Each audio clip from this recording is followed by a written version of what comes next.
day unknown. The air grows heavy with remembrance, a lingering echo of loss. The chill that seeps from the pit's depths sometimes stirs memories I thought long buried, like grave dust disturbed by a careless hand. Today, the reek of decaying flesh and the mournful cries of the damned have conjured fragments of a life that feels both distant and intrinsically mine. The flickering torchlight dances on the damp stone walls, casting long skeletal shadows that mirror the very essence of my being. And in their silent sway, I see fleeting glimpses of Oakhaven.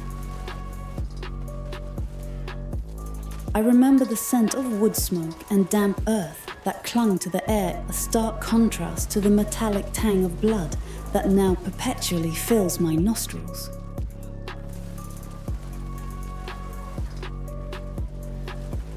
The rhythmic clang of the blacksmith's hammer, a steady pulse in the quiet village, the bleating of sheep carried on the gentle breeze, sounds of a peaceful life that now seem like a half-forgotten dream. A melody played on an instrument long since broken, the weight of the smooth, cool river stones I'd collect, the feel of rough-spun fabric against my skin, the taste of simple bread baked in a communal oven. These sensory details, once mundane, now surface with a poignant clarity. The weight of the holy symbol they pressed into my small hand before sleep each night felt heavy, a silent ward against the very essence that now flows through my veins.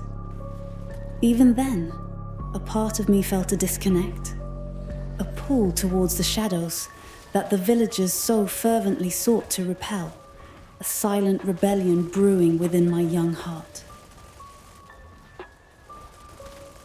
The whispers started early, an undeniable fascination with the quiet stillness of the departed, the intricate beauty of bone.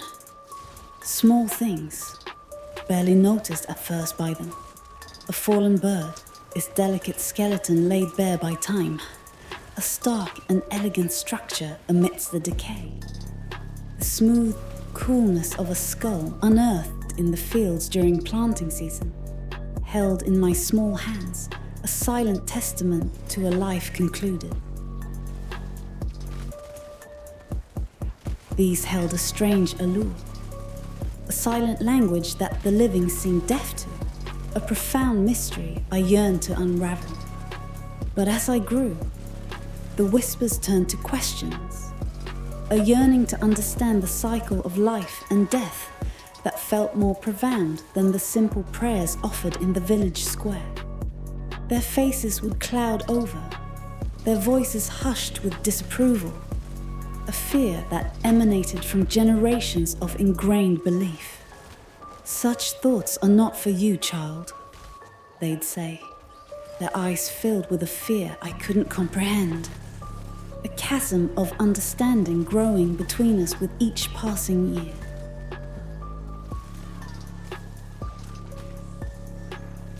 The chasm widened with each forbidden inquiry. My questions about the old burial grounds, overgrown and whispered about in hushed tones. The strange energies I felt thrumming beneath the soil. A subtle vibration only I seemed to perceive. They were met with increasing alarm. Old Ilara, her face a roadmap of wrinkles and worry, would clutch her rosary tighter, her lips moving in silent supplication. Her gaze filled with a pity that stung more than anger. They saw darkness where I felt only a deep, resonant truth. A fundamental aspect of the world they chose to ignore. Eventually, their fear curdled into rejection, a bitter poison that seeped into the bonds we had formed.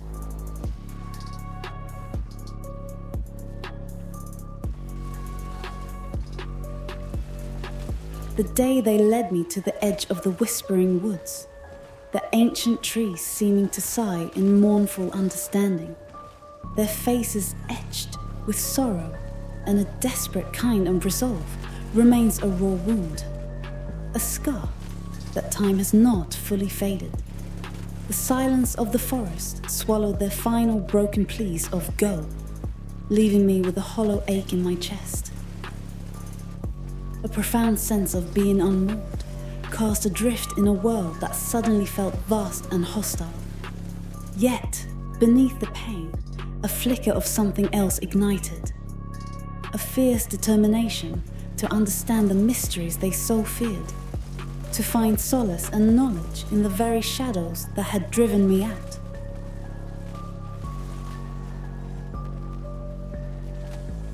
Alone, adrift in a world teeming with unseen horrors, I clung to the only whispers that truly resonated within me, the ones that spoke of power, of understanding the very essence of life and its cessation.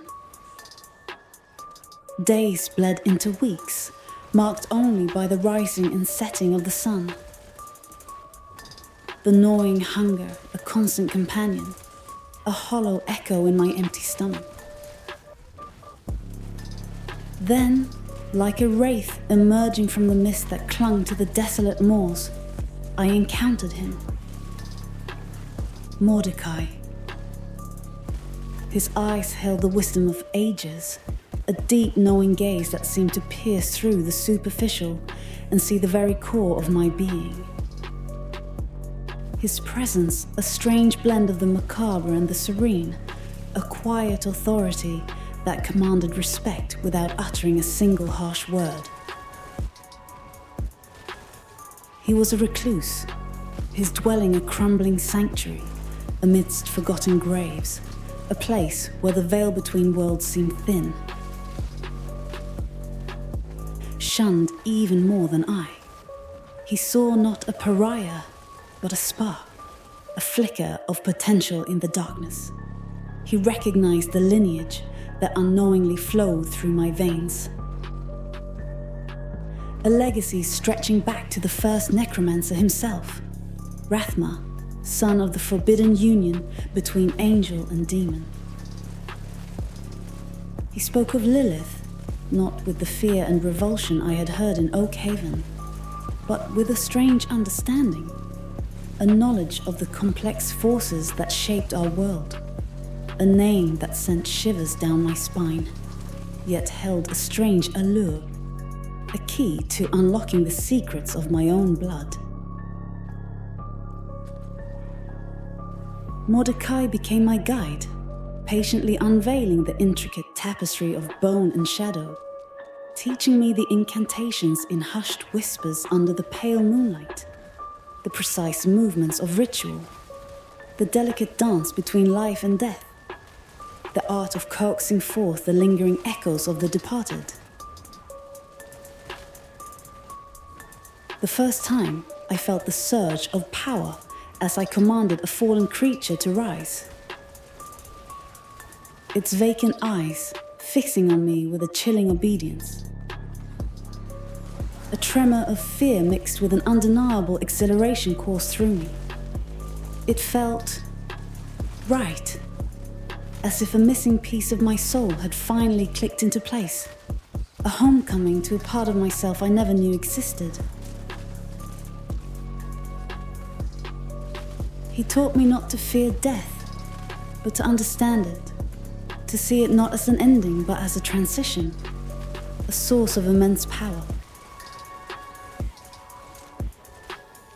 Even now, though his mortal form has long since withered, his spectral presence remains, a fleeting shadow in the corner of my vision, a constant whisper of guidance in the periphery of my senses, offering cryptic advice.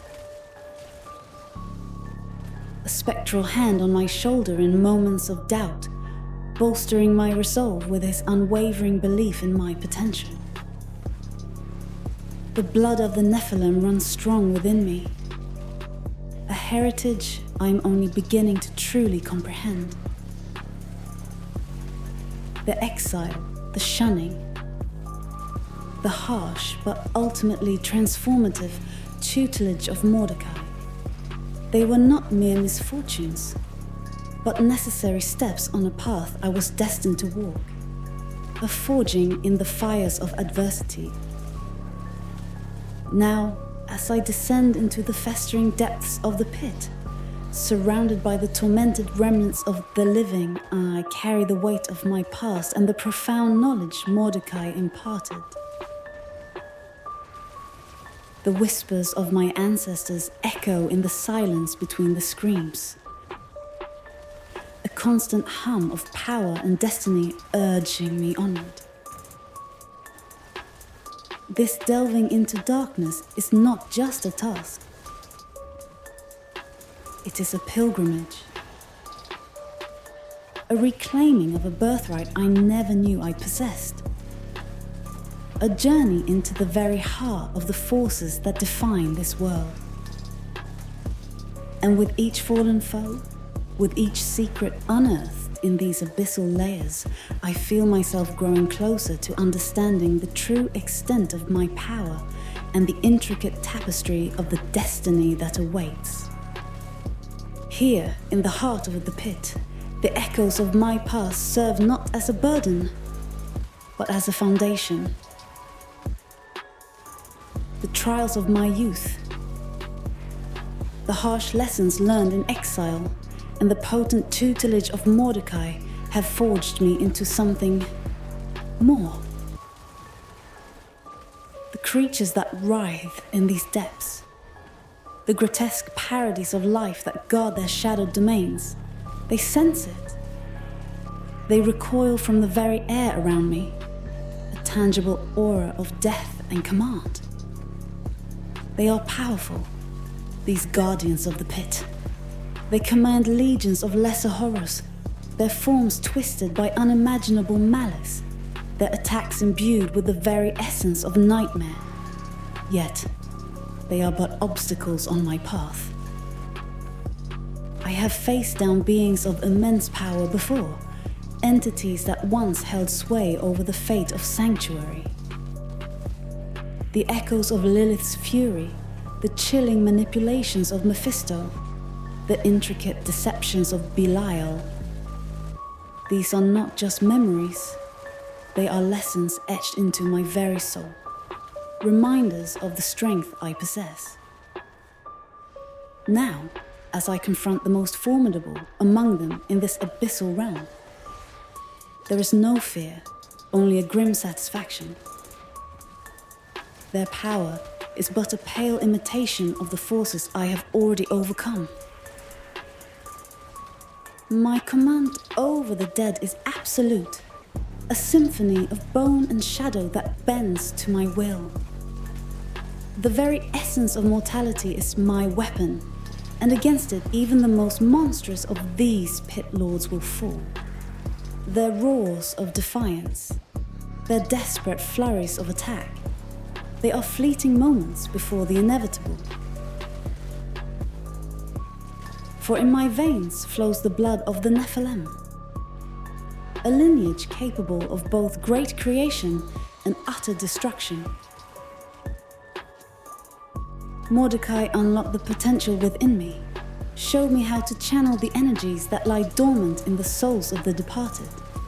And in these dark arenas, against the most powerful adversaries the pit can muster, that potential finds its truest expression. Each victory here is not just a step further into the abyss, it is a testament to the journey that brought me here. A validation of the path I have chosen. The whispers of my past have become the roar of my present. A declaration of power that echoes through the very foundations of this tormented realm. They will fall. They always do. The graves they occupy will be soaked in the blood of my fury. They will be buried in the shadows, severed from this reality forever. I know there will be those who will try to follow in my footsteps. I hope they know what they are getting themselves into. You see, the pit is no place for the weak. There is no rest. There are no breaks. Only those who can stare into the abyss and long for more darkness can ever stand any chance here. The rest will fall like fools at the feet of these guardians. Their names will be forever forgotten. Their legacy will die with them. I only hope they heed the warnings in front of them.